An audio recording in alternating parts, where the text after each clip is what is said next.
L'amour à tout prix, ce que cache vraiment la dépendance affective. Alors, il y a dans certaines relations une forme d'attachement qu'on ne connaît pas forcément toujours, qu'on n'arrive pas à identifier. Et c'est quelque chose de beaucoup plus souterrain que l'amour, et en même temps beaucoup plus pressant, beaucoup plus oppressant. C'est un besoin qui s'accroche, qui insiste, et surtout qui attend de l'autre qu'il vienne apaiser une insécurité beaucoup plus profonde. Et finalement, c'est ce qu'on appelle la dépendance affective.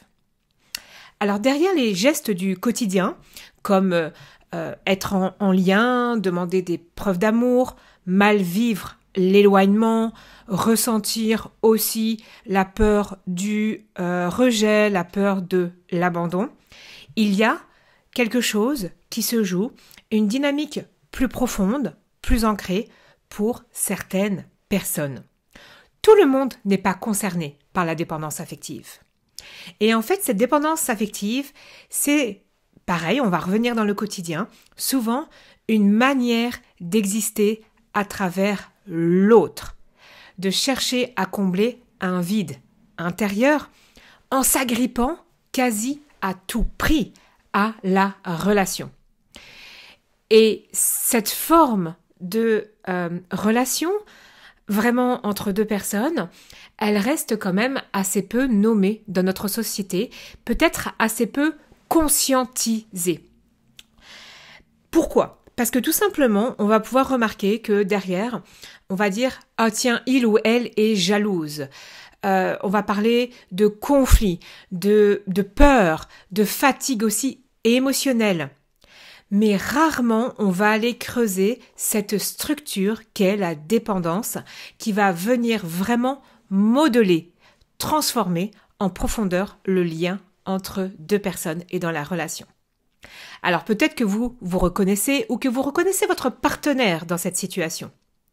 Ça va se représenter, de nouveau, je vais vous donner quelques autres représentations dans le quotidien, mais par exemple, vous attendez un message. Il ou elle ne répond pas tout de suite. Un signe, un mot, un geste. Et tant que ça ne vient pas, à l'intérieur de vous, tout s'effondre.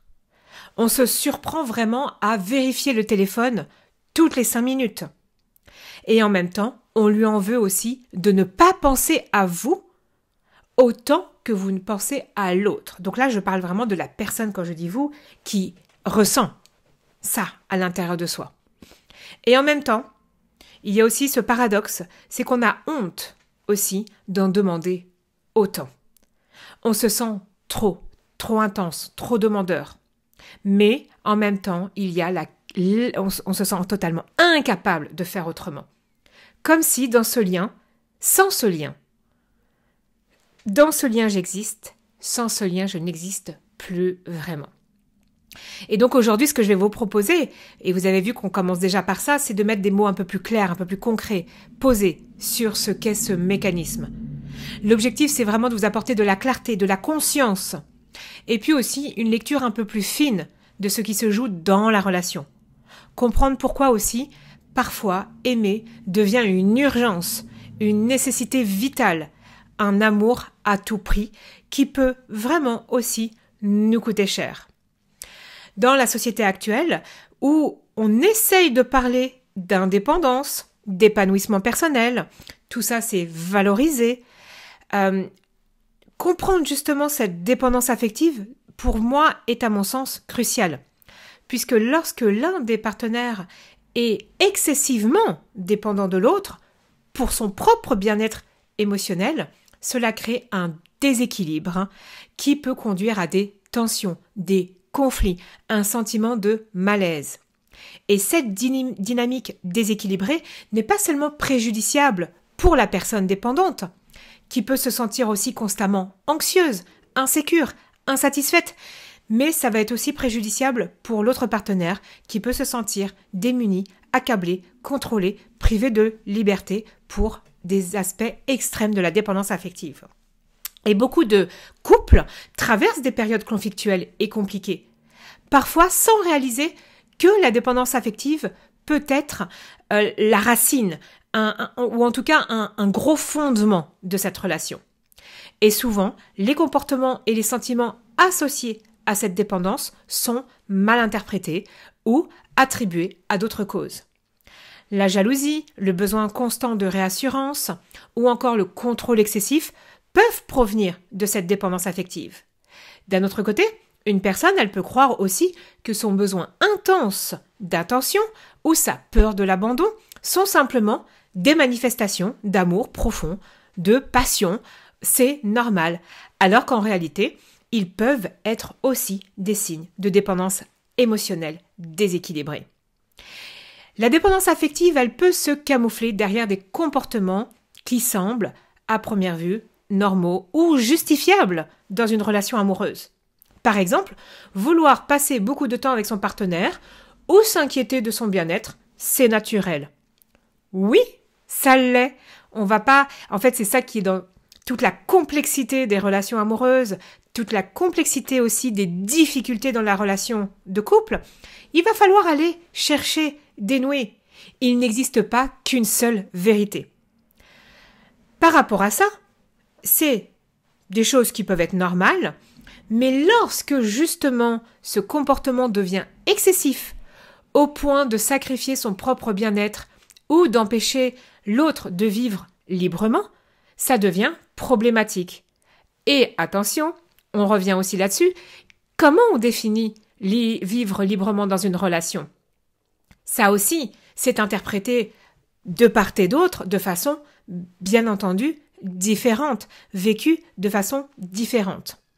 Là, on parle vraiment d'aspects qui deviennent excessifs. Ça, c'est vraiment quelque chose aussi qui est important et qu'on va retrouver. Et sans une compréhension claire de ce qu'est vraiment la dépendance affective et de ses manifestations, de ses symptômes, c'est facile pour les couples aussi de ne pas reconnaître ces signaux d'alarme.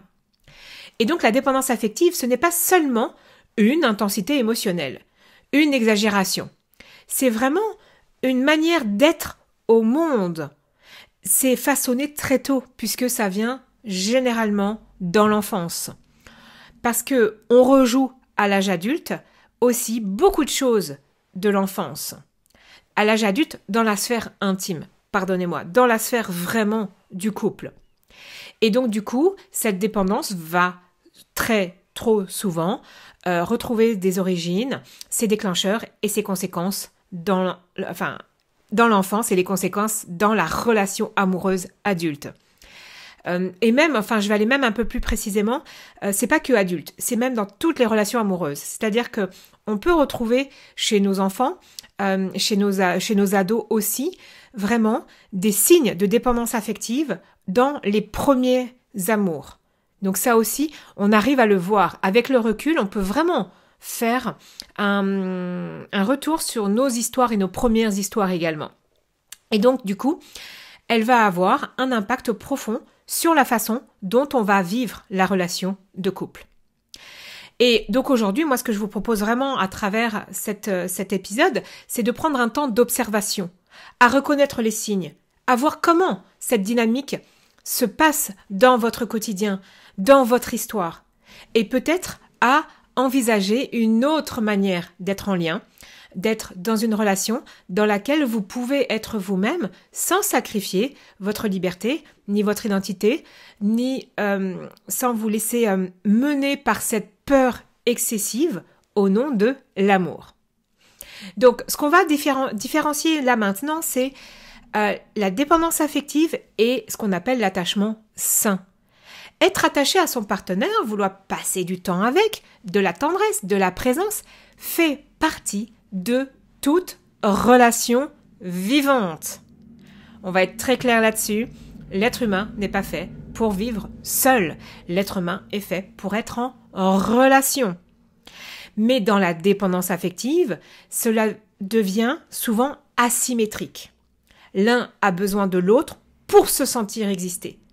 Et c'est ce besoin qui devient central, impérieux, voire même parfois envahissant. Et donc, ce qui va caractériser la dépendance, c'est justement l'impossibilité de se sentir en sécurité, intérieur sans l'autre.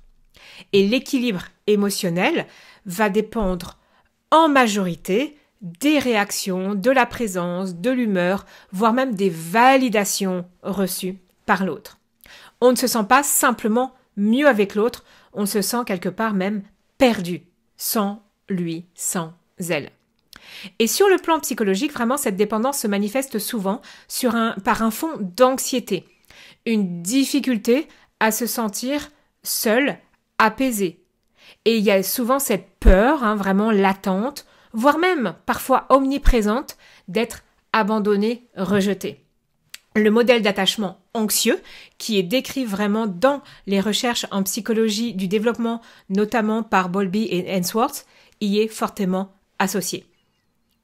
Les personnes ayant reçu par exemple un amour imprévisible ou conditionné dans leur enfance peuvent développer une stratégie de suradaptation dans le couple, plaire, anticiper, contrôler, ou voire même se sacrifier pour maintenir le lien à tout prix.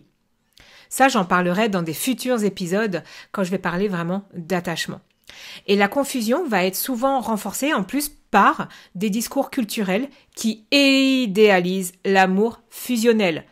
Je ne parle même pas des films à la télé qui idéalisent encore plus cet amour fusionnel, ces belles histoires qui sont bien évidemment scriptées.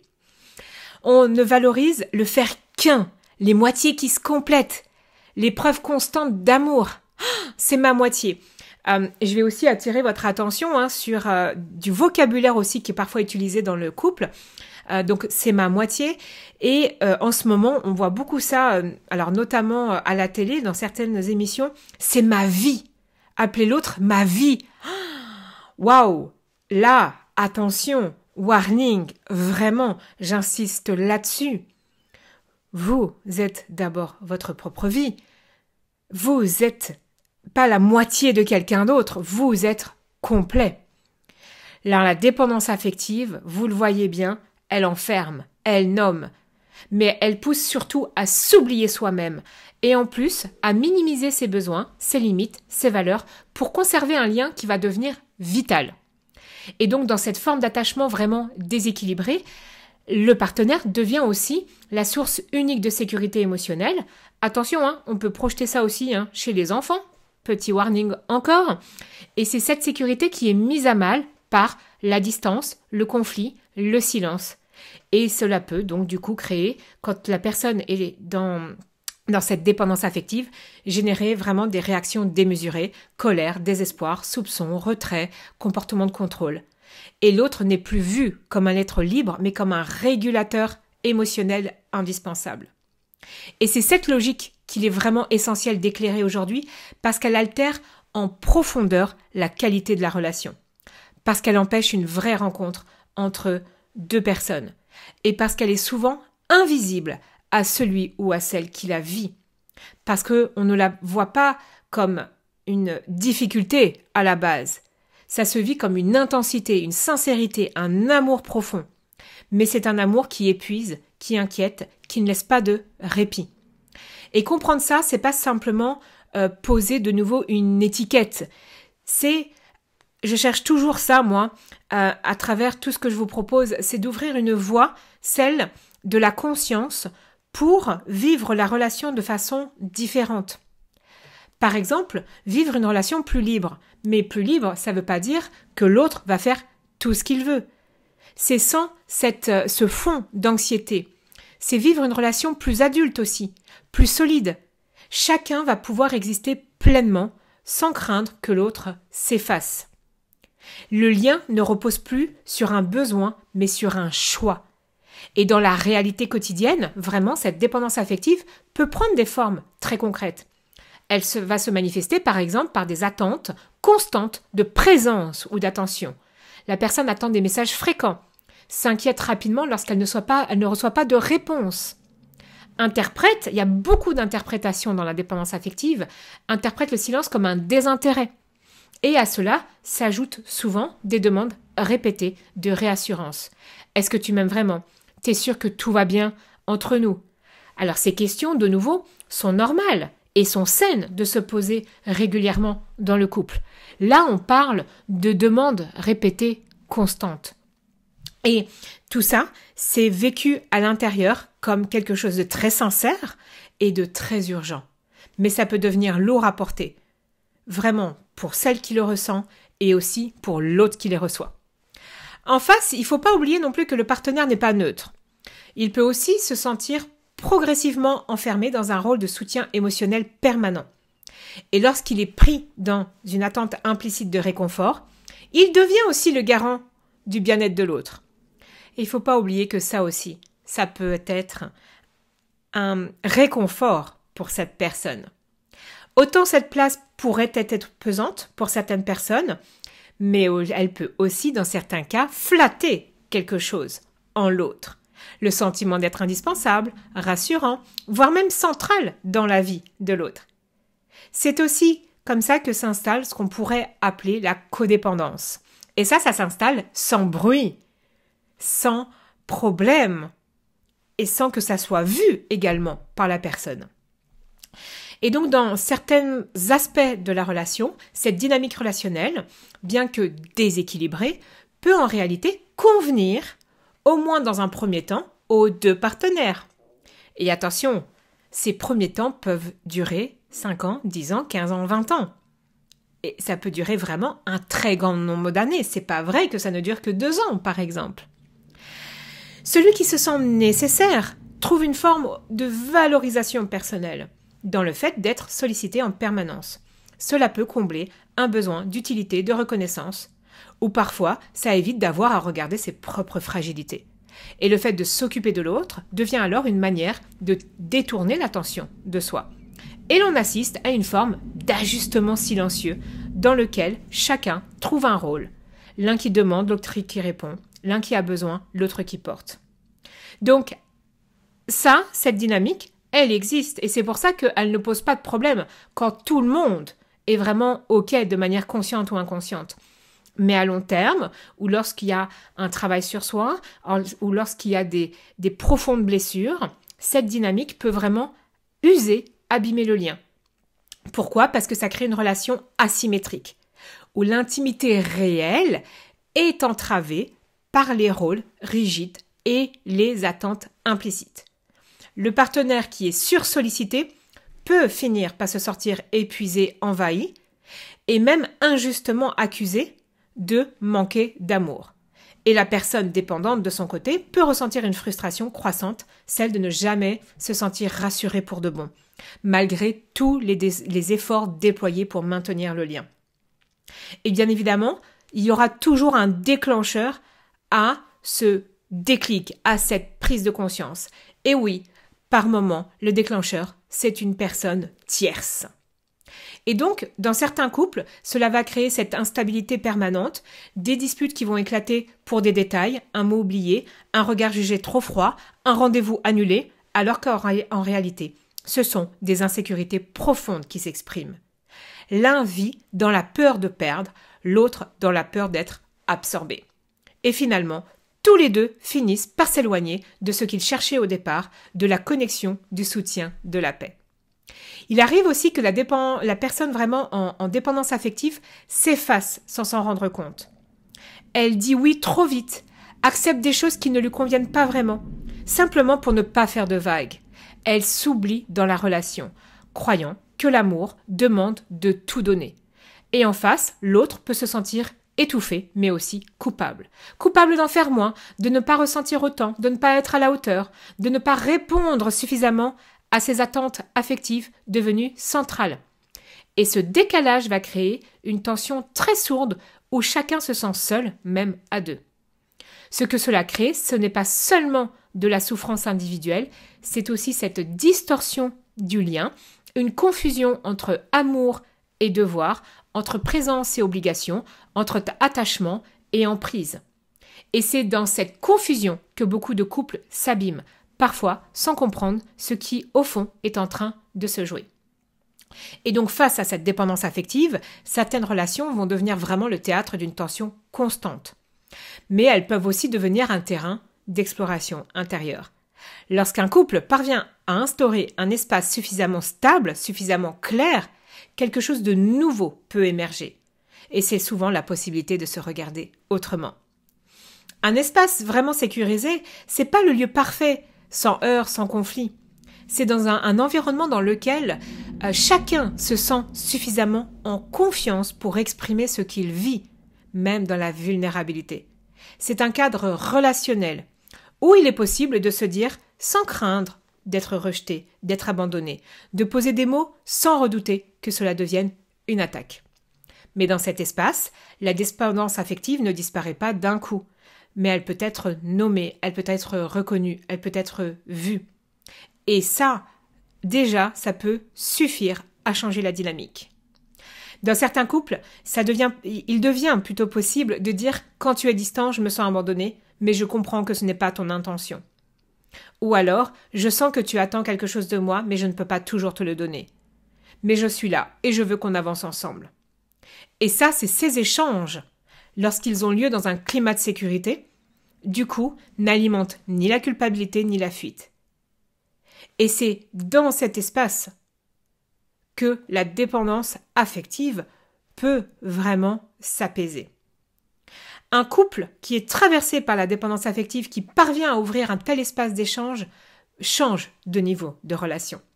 Il va passer de la réactivité à la conscience, de la peur de perdre à la possibilité d'être. Et cela transforme en profondeur la manière d'être ensemble.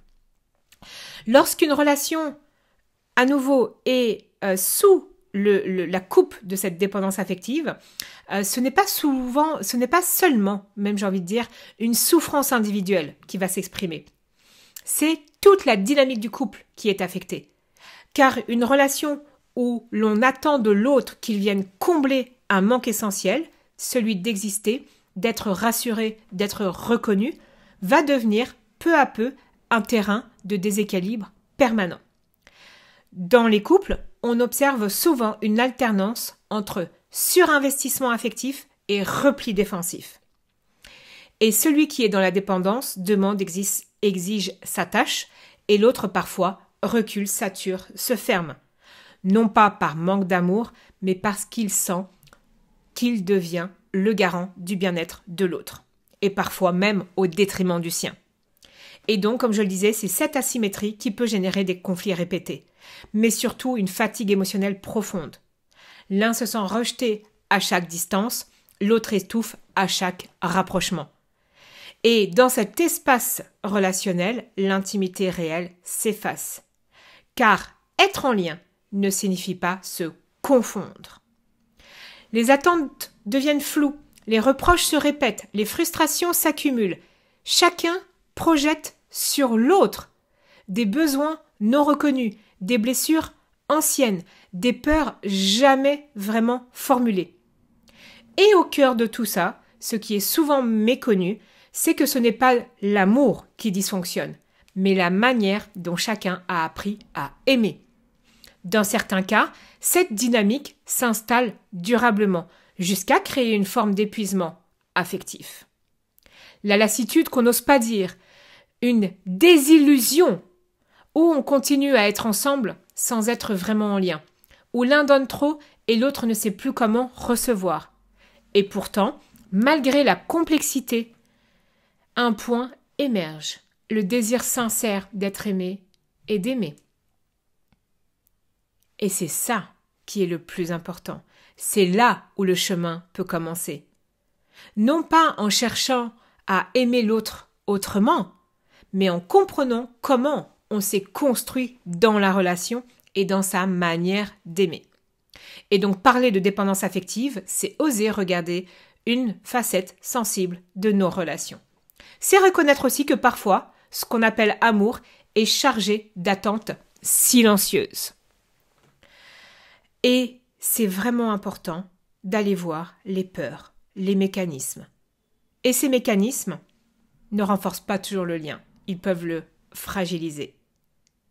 Et c'est la confusion entre l'amour et le besoin vital de l'autre. Ce que cache la dépendance affective, ce n'est pas le manque d'amour, c'est souvent un manque de sécurité intérieure, une difficulté à se sentir pleinement vivant sans l'autre, comme un repère constant. Et c'est là où le travail intérieur commence. Lent, souvent inconfortable, mais pourtant profondément transformateur. Voilà, j'espère que cet épisode vous permet de voir cette dépendance autrement, d'ouvrir une réflexion, de poser un nouveau regard sur ce qui va se jouer dans la relation, dans le silence, dans les excès, parfois, de présence et d'absence. Et des fois, il suffit juste de déplacer un peu ces prises de conscience, de poser un nouveau regard pour changer la relation. Et si cela a résonné pour vous, si ça a mis en lumière des zones que vous pressentiez sans pouvoir vraiment les nommer dans votre relation, alors peut-être que c'est aussi le moment de vous offrir vraiment cet espace de travail intérieur. Et dans ce cas-là, vous pouvez réserver un appel et on verra avec vous comment vous accompagner sur ce chemin. Et je vous retrouve très bientôt